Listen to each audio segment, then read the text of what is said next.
para aquele que procura encarar com seriedade a questão. Quer dizer, o que significa realmente a pena de morte? Por que se pode defender ou não a pena de morte? O que significa, vamos voltar, a pena. O que é a pena? Como é que é? O que dá legitimidade? Quando nós falamos em direito, em legitimidade, nós queremos dizer o seguinte: o que é que autoriza o Estado a impor às pessoas que são cidadãos, portanto titulares de direito?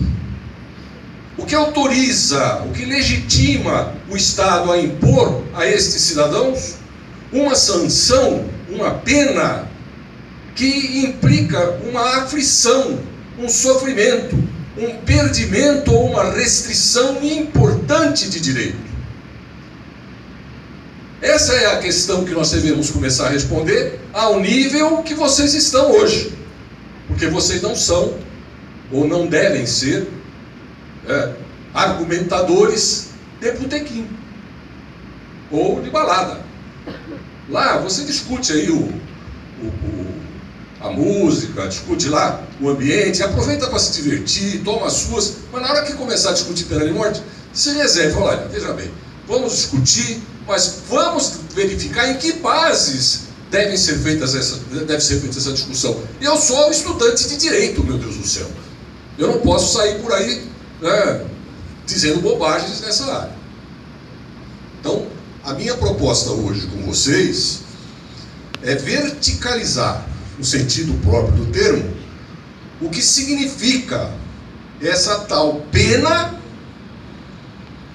qual é a sua natureza, o que significa dizer o que é realmente a pena, quais são seus fundamentos, isto é, o que é que lhe dá legitimidade, por que o Estado pode impor pena às pessoas, e quais são os seus objetivos, as suas finalidades, ou a sua finalidade.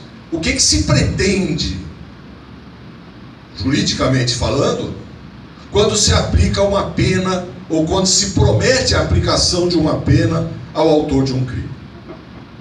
E aí nós vamos, neste contexto, é pelo menos o meu objetivo hoje com vocês, entender se a pena dita de morte, a chamada pena capital, a pena que tira o pressuposto de existência do ser humano, que é muito mais do que um valor, a vida, é pressuposto de valor, é condição de existência, não existe pessoa sem vida. O que é que autoriza e em que bases de fundamento, de finalidade e de natureza a pena de morte se encaixa nesse conceito que nós vamos procurar expor para vocês. E aí sim, nós podemos levar a uma discussão além do simples toque-toque do coração, da simples indignação do momento, do simples, sei lá, da simples emotividade própria do ser humano, no nível da indignação. Tudo isso é válido. Tudo isso é válido, nós somos seres humanos, como eu lhes disse. Contudo, não é isso que justifica, ou não, o estabelecimento num sistema político de uma pena dessa natureza. Então, o que eu me proponho a fazer aqui é isto: uma viagem no tempo, muito rápida, pelo amor de Deus, né? Sem ficar dando datas, essa coisa, não, para que vocês possam verificar como é que a pena, a ideia de pena, evoluiu até chegar aos dias de hoje. Eu pretendo com isso trazer principalmente aqueles que estão se iniciando no estudo do direito penal, né, uma bagagem, digamos assim, um método, se quiserem, de critério para fazer o estudo crítico, não só da pena de morte, mas de qualquer pena. Quanto se discute hoje qual é a finalidade da pena, por exemplo? Alguns falam é a reeducação, outros falam é a ressocialização, a ponto de a gente até questionar: olha, a pena não está educando ninguém, cadeia não educa ninguém, então para que prender, não é? Para que prender? Essa é apenas uma base de uma discussão que a gente pode ter ao nível jurídico. Será que realmente a finalidade da pena é esta, ou será que se pensou na pena com outra finalidade que não essa? Será que ao direito se pode exigir, né, um instrumento de reeducação social e um direito penal ainda? É assim?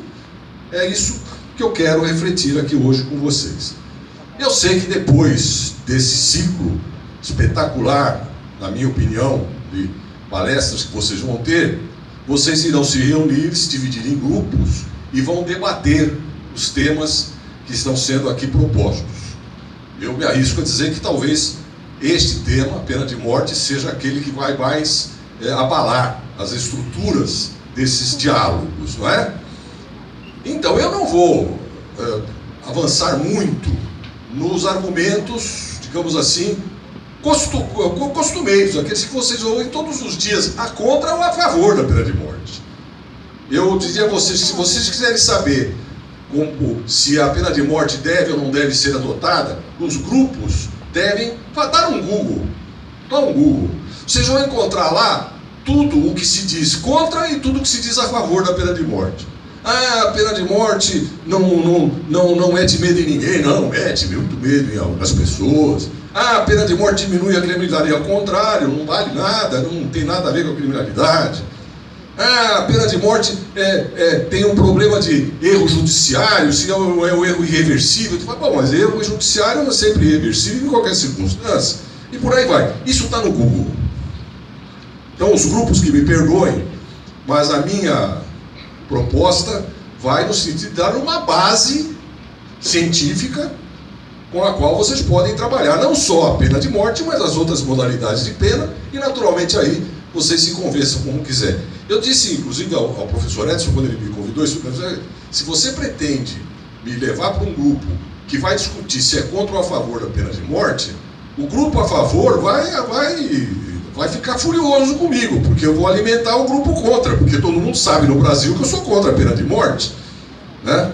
Em compensação, disse ele, o grupo contra, né, vai ter a oportunidade de saber o que é que o grupo a favor vai dizer, e vice-versa. Olha, eu não vou entrar nessa briga, eu vou para aquilo que eu pretendo conhecer um pouco mais. O que é a pena? Qual é a natureza da pena? Qual é o fundamento da pena? O que dá legitimidade à pena? Qual é a finalidade da pena? E a pena de morte se encaixa nisso ou falta alguma coisa? Essa segunda parte eu vou deixar por conta de vocês. Olha, gente, para vocês entenderem o que é a pena, a gente vai recuperar toda uma história, né? Que a história da pena se confunde com a história da humanidade. Sempre se revelou no comportamento humano uma necessidade de reação ao dano, à ofensa, sempre. Isto eu diria que isso não tem nada a ver com direito. Isso é da natureza do ser humano. E as primeiras reações lá eram reações que se explicam pelo que a gente costuma chamar de vingança, né? As primeiras reações, digamos assim, que procuravam castigar aquele que causava em você uma ofensa, eram reações vingativas. Vingança não é pena. Vingança é um sentimento do ser humano que tem uma característica de irracionalidade. A vingança nasce no fígado das pessoas.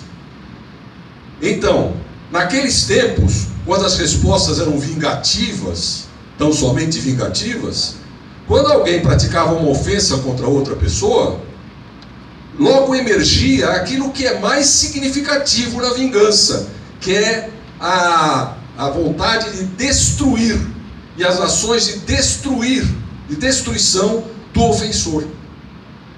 E era uma reação de tal forma destrutiva que é até irracional, porque não é racional, a vingança é um sentimento, não é um ato de razão, até hoje é assim, não é? essa destrutividade da vingança ia muito além da pessoa do ofensor.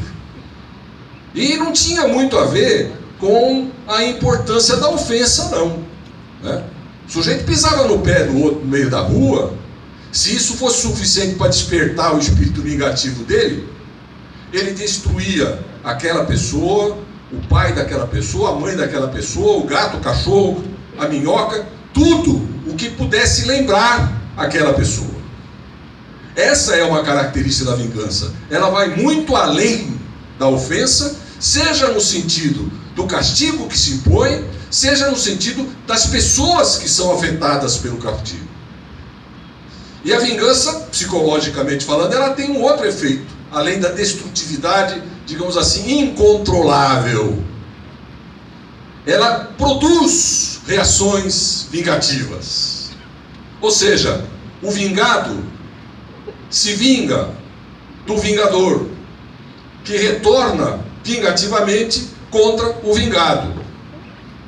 E assim vão eles, de braços dados, nem dois soldados, se matando uns aos outros, se torturando uns aos outros, destruindo o seu núcleo gregário, a sua tribo, a sua clã, a tal ponto que essa destrutividade provocou uma evolução importantíssima no pensamento humano. 3 civilizações, digamos assim, podem ser apontadas como autoras desta, vamos dizer, superação da vingança como resposta à ofensa. A Índia, a Mesopotâmia e o Oriente Médio, aquela região da Judéia, da Arábia, né, do Egito. Na Índia, um imperador chamado Manu. Na Mesopotâmia, um rei chamado Hammurabi. E na civilização oriental, um patriarca chamado Moisés. O que fizeram esses 3? Pensaram, se a coisa continuar assim, nós vamos morrer tudo na mão dos inimigos. E naquela época, a turma pensava era isso mesmo, o vizinho vem e toma conta de mim, e vinha mesmo. Ora, enfraquecidos pela vingança, os clãs eram facilmente dominados pelos vizinhos, romanos, persas e por aí vai, essa peçaiada toda. Então a reação deles foi, não, pera lá, vamos assumir enquanto Estado, né, para economizar a palavra, né,